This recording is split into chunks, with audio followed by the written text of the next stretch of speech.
Joining me now is Donald Trump's attorney, Joe Tacopina, who represents him in the New York case. Mr. Tacopina, welcome to Meet the Press. Thanks, Chuck. Good morning. Good morning. Let me start with a simple question. Why did your client, Mr. Trump, make that claim that turned out not to be true? Did he make it up? No, he didn't make it up. He was reacting towards a lot of leaks coming out of the district attorney's office. There had been a leak, Chuck, that Monday, the day before that Tuesday, there was a law enforcement meeting, including Secret Service and NYPD, that was going to go through the logistics of the arraignment. And then there was, of course, a lot of rumors regarding the arraignment being the next day. So he just, I think he just assumed, based on those leaks, that that's what was going to happen. Has anybody so it wasn't about making it up, and certainly he doesn't want to be arrested. Has anybody in the DA's office contacted you or told you about special arrangements? Did he have any of this knowledge through you? No, not through us. I mean, we've been in touch with the district attorney's office regarding potential logistics of an arraignment, if it gets to that point. But certainly didn't come from us. It came from the leaks that we all read in the newspaper that Monday or the Friday preceding. Mr. Trump has described Alvin Bragg this week as a Soros-backed animal, said he was doing the work of anarchists and the devil, called him a degenerate psychopath, and he called him a Soros racist in reverse, saying this is the Gestapo. As his lawyer, do you stand by those comments? So, Chuck, as his lawyer, I want to dissect this case because it's a case that shouldn't be brought and wouldn't be brought up for anyone other than Donald Trump. Let's be clear about that. Does anyone actually think, left, right, or in the middle, that anyone else will be prosecuted for making a civil settlement in a hush money case with personal funds? Of course not. No one's ever been prosecuted for that. You know, the closest we've come is John Edwards back in the day, where a donor paid $900,000 for his mistress and the child to be, housed somewhere. That case was ultimately dismissed by Department of Justice after they couldn't get a conviction, and that was with the donor. The distinction here is so vast, and it's clear to anyone, whether you're on, again, if you're a supporter of Donald Trump or detract or don't like anything about Donald Trump, we should all be concerned as citizens in this country about the weaponization of a prosecutor's office, and that is what this is. And I swear to you, in my 32 years as both a prosecutor and a defense lawyer, I've never seen an abuse of discretion like this. Well, you say that. We don't know what the charges are yet. We have no idea what the charges are, but I go back to, is it, no, would you advise a client? Idea. Would you advise a client to personally attack a prosecutor like this? I mean, it's dehumanizing, Mr. Tacopina. You know, Chuck, I know. I'm not his social media consultant. I think that was an ill-advised post that one of his social media people put up, and he quickly took down when he realized the rhetoric and the photo that was attached to it. But that being You're said, only referring to the baseball bat. He didn't take down the other rhetoric. Wait a minute. You're referring to the baseball bat thing, which, of course, was featured in the New York Post cover. New York Post thought it was a pretty rough hit, and there was a doubt. I mean, here's the thing. We went through January 6th, so it's not like a possibility that Trump's rhetoric creates violence. It's already happened once. Are you not concerned this could happen?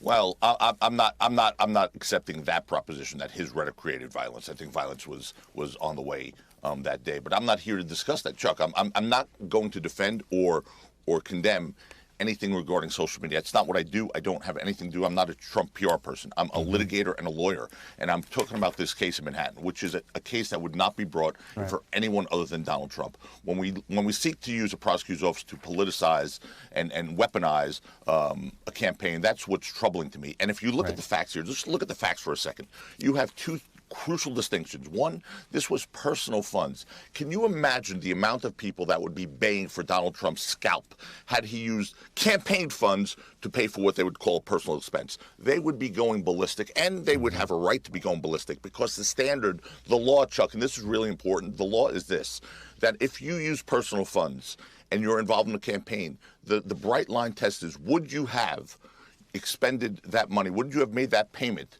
irrespective of the candidacy, irrespective of the campaign? And the answer to that question is simply yes. This was a personal civil settlement that's done every day in New York City. This had nothing to do with campaign finance laws. And members of the SEC have come forth, Chuck, and said this. Yeah. No. Look, you may have your day in court to make this case, but you keep saying it's personal funds. That is not what Michael Cohen pled guilty to. This was funds where he was repaid by the Trump organization. Trump signed the checks. No, one of them that was there. So you call it personal funds. It is in a court of law. It's been proven that it was Trump organization funds. It's personal funds. It was not funds related to the campaign. That's the distinction. But he used a Trump organization check. Not campaign finance laws. But Chuck, that's personal. That's personal. It has nothing to do. So everything with the Trump organization is Donald Trump the person? I mean, you realize the door you're opening there. Chuck, you're absolutely conflating issues, and they don't go together. They just don't. This is a case that is being investigated because allegedly Donald Trump had an obligation to notify the FEC, okay, the Federal Election Committee. Mm-hmm. He did not. The FEC has come forth and said that.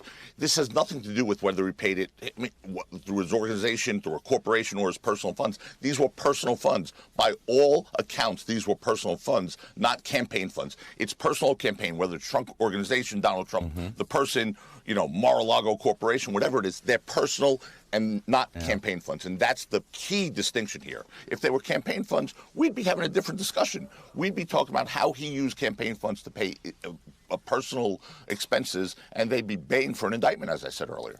But again, what this investigation may end up being is about the essentially the falsifying business records, which, by the way, this prosecutor has brought over 60, this one and the previous one brought over 60 times over the last 4 years. This is not an unusual crime to charge somebody with in the Manhattan District Attorney's Office. We have over 60 instances. Oh, Chuck, here, you couldn't be more wrong. You couldn't be more wrong when you make that statement. This, first of all, would be a case of first impression. Never in the history of this country has this been done before, and never in the Manhattan District Attorney's Office has someone been charged with a crime for falsifying business records to pay hush money, as they call it, or it's a confidential settlement in legal jargon, regarding a personal matter. Never in the history of the Manhattan District Attorney's Office. If there were a filing obligation, if he had taken a tax deduction, which he did not, that would be a crime.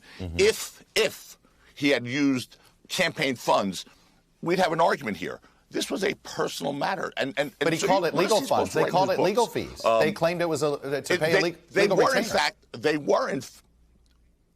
No, it didn't say legal retainer. It was legal fees that was invoiced by Michael Cohen, who arranged this on his own with his own money initially, took out a loan, literally, resolved this without the president knowing, came back and then sent a bill in for 4 times the amount. Over the course of a year, it was paid off as legal fees, as was the invoice. Right. But what would he supposed to put in his personal ledger? Seriously, what would he put in his personal ledger?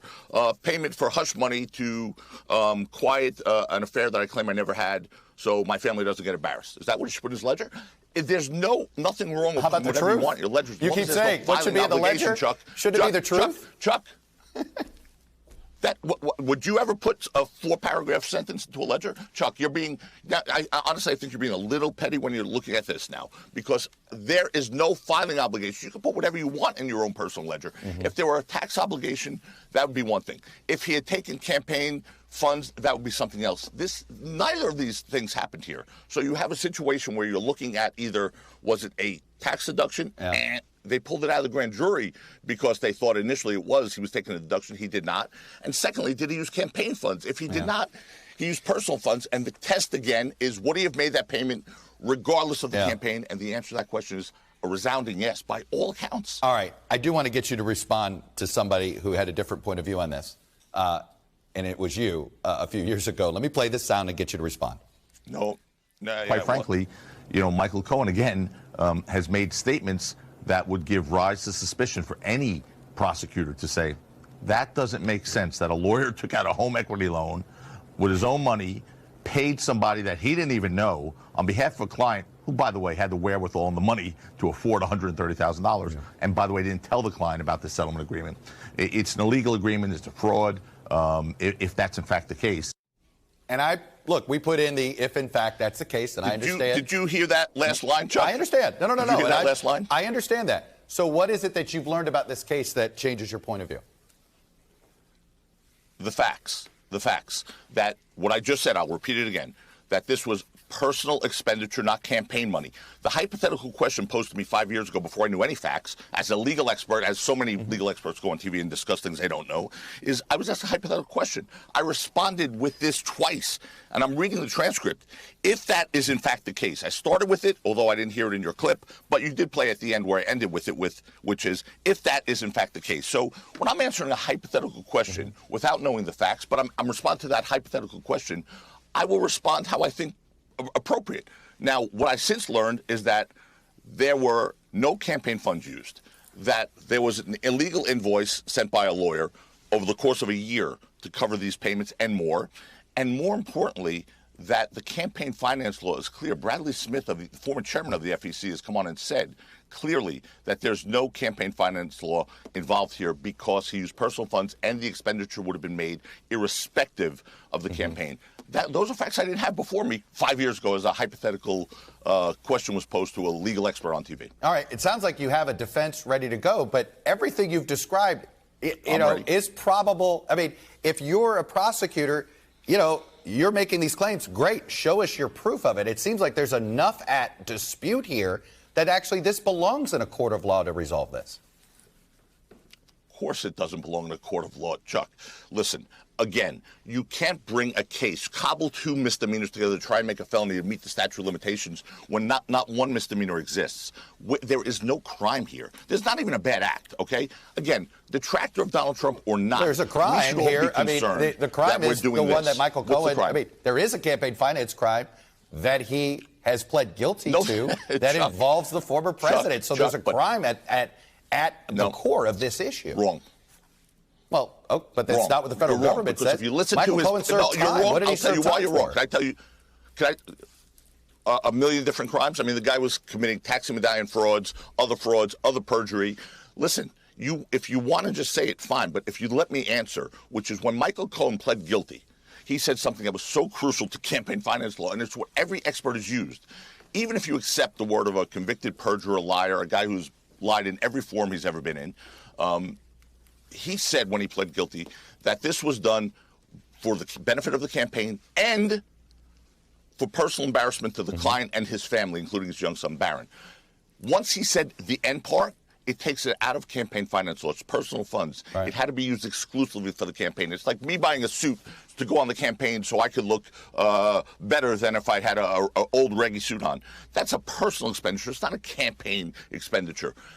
Even though it benefits the campaign, it's not a campaign expenditure. So when Michael Cohen said it was both for personal and campaign uses or reasons, that takes it out of exclusively campaign finance law, and there is no crime. I'm telling you, Chuck, that's the law on campaign finance. We're going to find out. It is a very murky law on campaign finance, but it does, like I said, it sounds like for sure this is why you might need a court of law to figure this out. Mr. Tacopina, I really appreciate you coming on and sharing your perspective and obviously the perspective of the president in this case. Thank you, sir.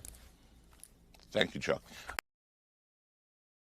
Thanks for watching our YouTube channel. Follow today's top stories and breaking news by downloading the NBC News app.